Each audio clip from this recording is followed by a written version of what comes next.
Neftçaladır, petli işi. Bura əmmin evidir, baba ocağındır. Burada da kapitet balıqları görürsünüz. Bura İradənin təndiridir. Və əmimdir, salam leşin. Şöyle alırsınız. İradə xala nətərsən? O vaxt sizə çəkmişdim.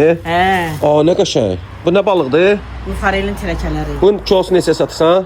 Bunun biri ədədi 4 manat. 4 manat. Bəh. Nə qəşəng. Bu da təndirdə. Bu təndir də özünüz yapırsınızsa. Özüm qoyuram təndirdə. Bu mənim üçün həqiqi bir də təndir düzəldə bilərsən. Şu düzəldirəm. Bizə gəlib düzəlmək olar. Nətər edirsiniz təndir? Nədən hazırlayırsınız? Palçıqdan. Samanla palçıqdan. Bu palçıq neftçala palçıqdır da, adi palçıq. Torpaq. Adi torpağı götürürsünüz samanla. Qarışdırırım. Belə edirsiniz. Gəlib eləyərsən həqiqi bizdə. Sən xəbər eləyəcəksən. Al kapitet belə gedir. Bəh, nə qəşəng.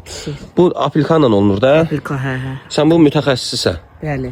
Görürsüz, balıq harda yeyilməlidir? Balıq neftçalada yeyilməlidir. Ən yaxşı balıqçılar, ən yaxşı balıq elə neftçaladadır. Və ona görə də dostlar, ayın 4-ü, dekabrın 4-ü Neftçalada, Bulvarda balıq festivalı olacaq. İzləyicilərimi gözləyirəm, mən də orada olacağam.